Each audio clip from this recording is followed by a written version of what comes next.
بسم الله الرحمن الرحيم.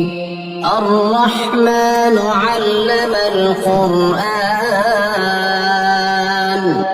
خلق الإنسان علمه البيان. الشمس والقمر بحسبان، والنجم والشجر يسجدان. والسماء رفعها ووضع الميزان، ألا تطغوا في الميزان، وأقيموا الوزن بالقسط ولا تخسروا الميزان. والأرض وضعها للأنام، فيها فاكهة والنخل ذات الأكمام، والحب ذو العصف والريحان. فبأي آلاء ربكما تكذبان؟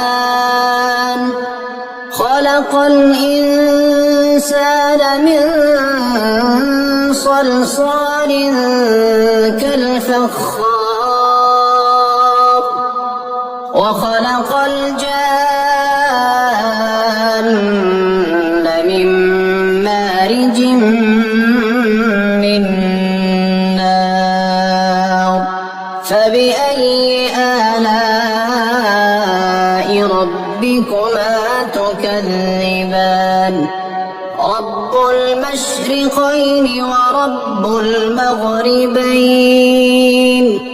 فبأي آلاء ربكما تكذبان؟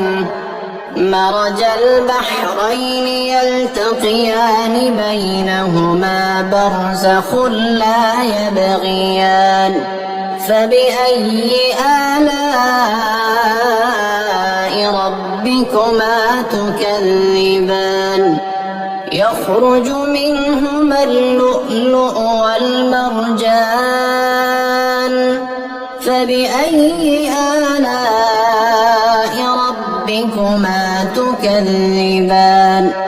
وله الجوار المنشآت في البحر كالأعلام.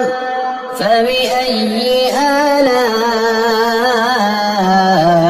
ربكما تكذبان؟ كل من عليها فان، ويبقى وجه ربك ذو الجلال والإكرام. فبأي آلاء ربكما تكذبان؟ يسأله من في السماوات والأرض كل يوم هو في شأن. فبأي آلاء ربكما تكذبان؟ سنفرغ لكم أيها الثقلان. فبأي آلاء ربكما تكذبان؟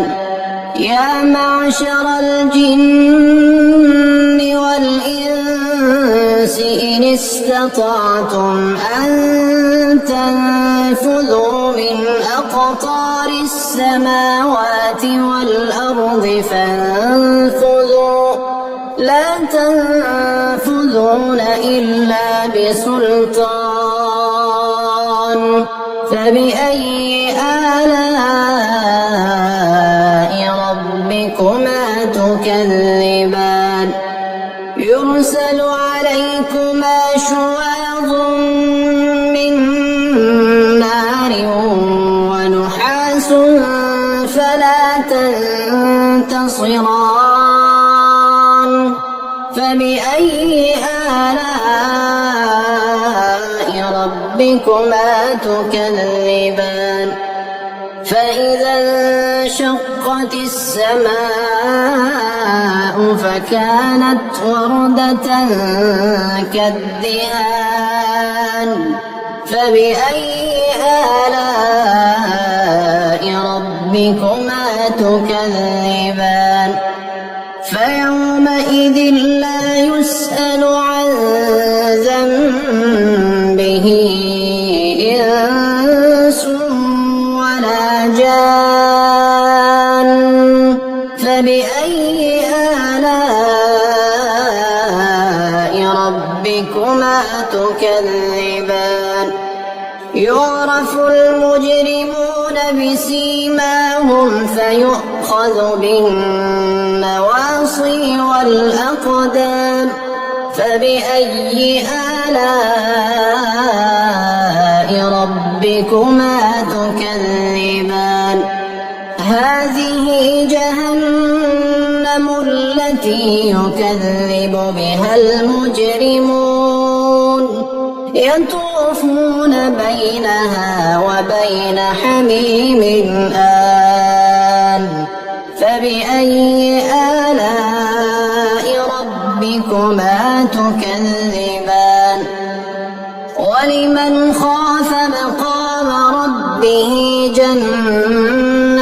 جنتان فبأي آلاء ربكما تكذبان ذواتا أفنان فبأي آلاء ربكما تكذبان فيهما عينان تجريان فبأي آلاء ربكما تكذبان فيهما من كل فاكهة زوجان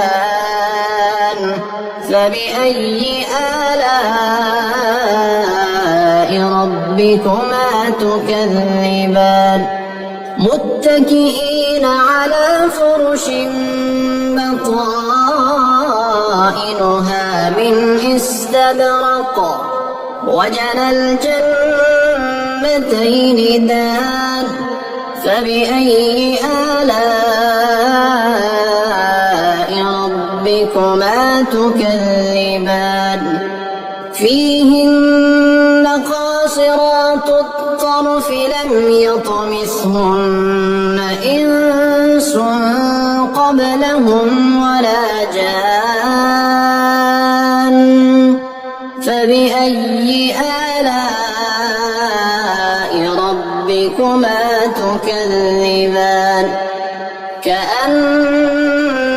كأنهن الياقوت والمرجان فبأي آلاء ربكما تكذبان هل جزاء الإحسان إلا الإحسان فبأي آلاء ربكما تكذبان ومن دونهما جنتان فبأي آلاء ربكما تكذبان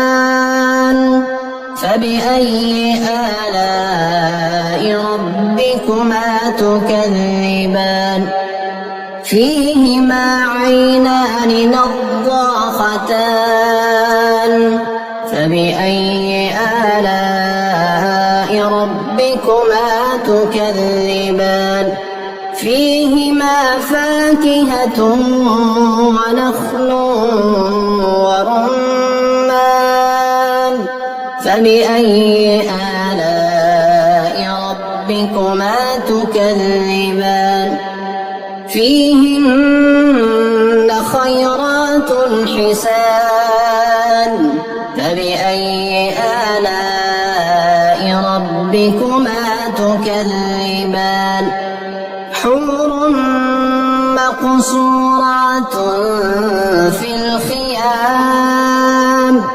فبأي آلاء ربكما تكذبان لم يطمثهن إنس قبلهم ولا جان فبأي آلاء ربكما تكذبان متكئين على رفرف خضر وعبقري حسان فبأي آلاء ربكما تكذبان تبارك اسم ربك ذي الجلال والإكرام